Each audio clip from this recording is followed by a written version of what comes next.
नमस्कार दोस्तों, स्वागत है आप सभी का सोचना ज़रूरी है कि आज के इस एपिसोड में आज हम बातचीत करेंगे लॉकडाउन के बाद की जो परिस्थितियां होंगी उसमें हम लोग किस तरीके से अपने आप को एडजस्ट कर सकेंगे, किस तरीके से हम अपने आप को अडेप्ट कर सकेंगे और कैसे नियमित कर सकेंगे अपने रूटीन को, जिसके अंदर कहीं ना कहीं लॉकडाउन की वजह से कुछ ना कुछ एक इंटरवल आया है।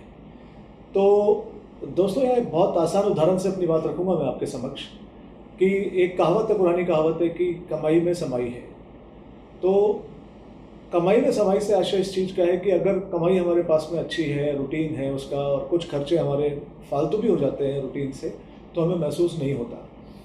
ऐसे ही जैसे एक उदाहरण है हमारी किचन का कि तवा गर्म अगर है तो 2 चपाती फालतू सिक जाती है, और तवा ठंडा है तो निश्चित रूप से उसको पुनः अपनी ऊष्मा को, अपनी गर्मी को प्राप्त करने में समय लगता है। ऐसा ही कुछ परिस्थिति हम सभी के समक्ष अनचाहे रूप से उत्पन्न हुई है, लेकिन चूंकि उत्पन्न हुई है तो इसके जो परिणाम हैं उनको एनालाइज करके, उनको प्रोजेक्ट करके, अपने दिमाग में सेट करके उसके हिसाब से अपनी स्ट्रेटेजीज को किस तरीके से हम निर्धारित करें, ये दायित्व हम सभी का ही है। और यकीन मानिएगा कि कुछ बिंदुओं का ध्यान रखकर हम इस पे प्रभावी रूप से शायद स्थितियों को वापस सुचारू रूप से लेकर आ सकें। तो आज की बात को मैं कुछ बिंदुओं के रूप में आपके समक्ष रखना चाहूँगा। पहला बिंदु जो होगा वो इस तरह का है, सभी के दिमाग में कहीं ना कहीं ये सवाल भी है कि लॉकडाउन के बाद में कैसे हम लोग अपनी गतिविधियों को नियमित करेंगे। तो इसको स्पष्ट रूप से इस तरीके से भी समझ सकते हैं कि हमारे सभी के पास में अपने अपने कंसल्टेंट्स हैं, हमारे पास में हमारे चार्टर्ड अकाउंटेंट्स हैं, हमारे एडवोकेट्स हैं, हमारे काउंसलर्स हैं। तो सबसे पहले और सबसे ट्रस्टवर्दी जो हमारे रिलेशन होते हैं वो हमारे एडवाइज़र्स के रूप में ही होते हैं, और ये एडवाइज़र अपनी प्रभावी भूमिका निभाएंगे इसमें। और हमारे पास सबसे अच्छी बात यह है समय की सोचने का, समझने का, एनालाइज करने का और चीज़ों को कैलकुलेट करने का पर्याप्त समय हमें मिला है। समय का कितना उपयोग हम लोग करेंगे ये हमारे अपने विवेक पे निर्भर करता है, लेकिन बहुत महत्वपूर्ण है अपने एडवाइजर्स की सलाह को और उनके साथ में अपनी बातचीत को नियोजित करके उसके अकॉर्डिंग स्ट्रेटेजी के अकॉर्डिंग अपने जो पूरी कार्य योजना है उसको निर्धारित हम इन दिनों में कर लें। हमारे को अपनी फाइनेंशियल पॉलिसीज़ का निर्धारण कैसे करना है, हमारे टैक्सेशन को लेके हमारी स्थिति क्या होगी, हमारे लोन इंस्टॉलमेंट्स को लेके हमारी पोजीशन क्या होगी। हमारे चार्टर्ड अकाउंटेंट से बेहतर हमको कोई एडवाइस नहीं कर सकता, या ऐसा कोई व्यक्ति जो हमारे साथ बहुत नज़दीकी है और वो नियमित रूप से हमारे साथ जुड़ा हुआ है, उसको हमारी वास्तविक स्थिति का पता है। तो ऐसे व्यक्ति के अतिरिक्त अगर हम लोग बहुत ज़्यादा सलाह लेंगे तो शायद अपने आप को कन्फ्यूज़ कर लेंगे।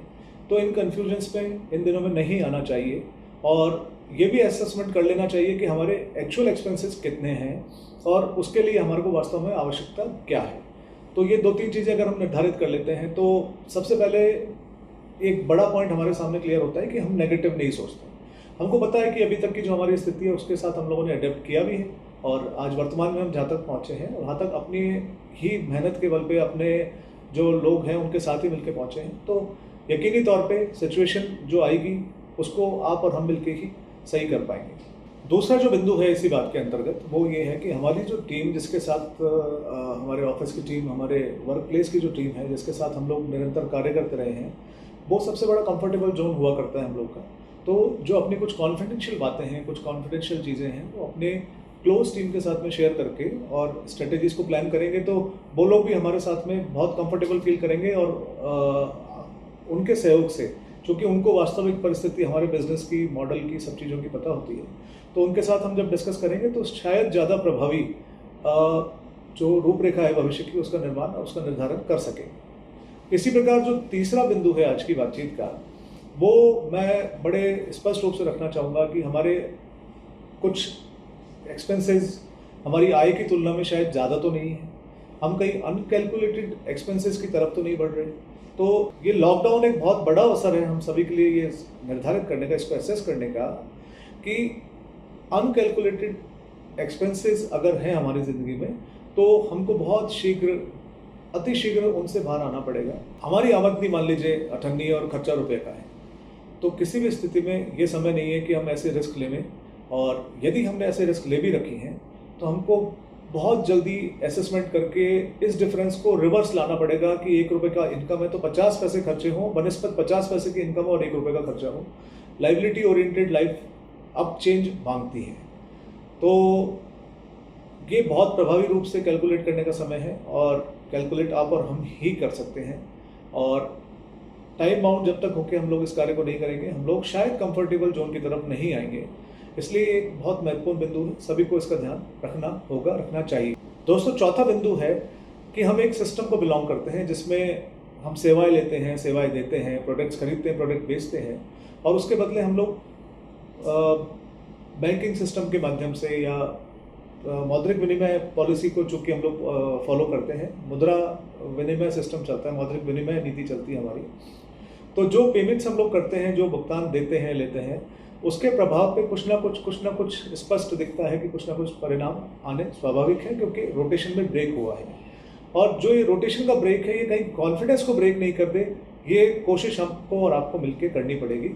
कॉन्फिडेंस ब्रेक से मेरा आशय यहाँ इस बात से है कि हम जिस व्यक्ति के साथ में लगातार व्यापारिक संबंध रखते हैं, जिसको हमने सेवाएं दी हैं, जिससे हमने सेवाएं ली हैं, उसके साथ अगर हमारे बहुत अच्छे संबंध हैं, हम लोग जानते हैं कि उस व्यक्ति की पॉलिसीज इस तरह की है कि वो एक अच्छा व्यवसायी है, एक स्पष्ट नीति के साथ कार्य करने वाला व्यक्ति है, तो उसको सपोर्ट करना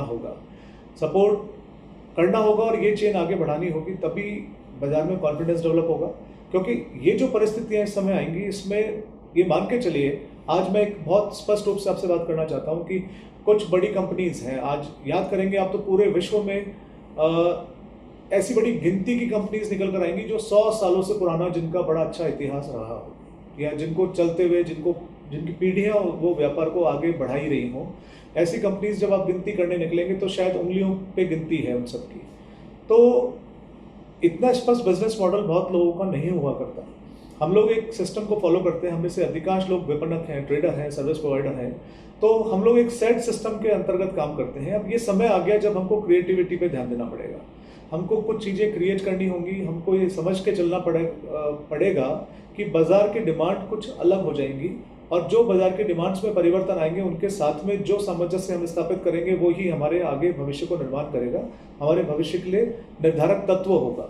हम लोग कॉन्फिडेंस नहीं छोड़ सकते कि बाजार से एकदम से मान लीजिए प्रायोरिटी की चीज़ें चेंज हो जाएंगी। हो सकता है लोग लेविश जो लाइफ स्टाइल है उससे थोड़ा सा अपने आप को चेंज करें, क्योंकि ये समय ऐसा आया है जब इंस्टॉलमेंट्स पे करनी है व्यक्ति को।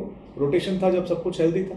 आज बहुत सारे परिवार ऐसे हैं जो कह नहीं पाते मुँह से, लेकिन कहीं ना कहीं उनकी आर्थिक स्थितियाँ बिल्कुल आमूलचूल परिवर्तन आया है उसमें। पैसा लोगों का ब्लॉक हुआ और ये रोटेशन 1 से 2, 2 से 3, 2 से 4, 4 से 5 ये बढ़ रहा है। तो इसको रोकने का एक प्रभावी जो कारक तत्व है वो हम लोग खुद हैं। हम लोग अपने कुछ हैबिट्स को हम लोग अपनी हैबिट्स को कुछ इम्प्रूव करें और सब मिलके इस चक्र को आगे उत्तरोत्तर बढ़ाएं, फैलाएं और विश्वास को जनरेट करें। और बिना विश्वास के व्यापारिक परिस्थितियां नहीं फलवती होंगी, नहीं बहुत अच्छा स्वरूप लेंगी।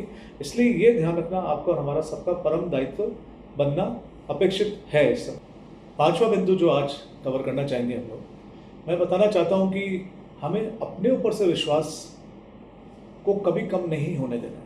एक ही सूत्र है जो हमें याद रखना है कि अब तक हमने अच्छा किया, अच्छा करने का प्रयास किया है, हमने अपनी योग्यताओं को बढ़ाने की कोशिश की है, हम करते हैं और हम बहुत अच्छा करने का प्रयास करेंगे, क्योंकि हम भारत की समृद्ध संस्कृति के ऐसे स्तर से आगे बढ़ रहे हैं, ऐसे समय को देख रहे हैं जहाँ पे हमें ये यकीन होने लगा है कि वास्तव में भारत विश्व का सिरमौर बनने की योग्यता रखता है और भारत हमसे है।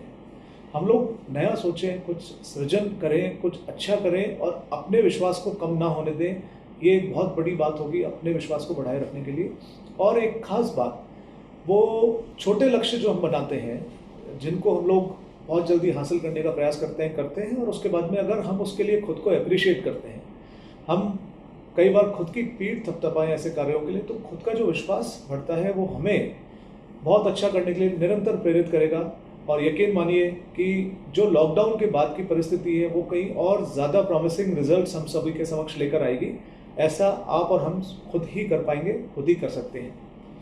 दोस्तों, अगले एपिसोड में हम बात करेंगे जो खुदरा व्यापारी है, जो रिटेल सेगमेंट के लोग हैं, उनसे संबंधित कुछ जो उनकी समस्या, उनके समस्याओं को किस तरीके से दूर किया जा सकता है और लॉकडाउन की स्थिति का सामना वो लोग कैसे करेंगे, लॉकडाउन के बाद की परिस्थिति को वो किस तरीके से एडजस्ट करेंगे, उसके बारे में हम लोग बात करेंगे। और यकीन मानिएगा कि सोचना ज़रूरी है का जो ये एपिसोड है, इसमें अगर आपके पास भी कोई सुझाव है कि किसी पर्टिकुलर विषय पे हम लोग बात करें, कहीं आपको लगता है कि कंटेंट में या इसकी मेकिंग में कुछ और इम्प्रूवमेंट आपको लगता है कि हमें करना चाहिए, तो आप सुझाव देवें।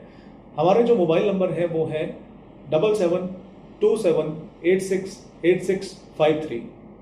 थैंक यू, नमस्कार।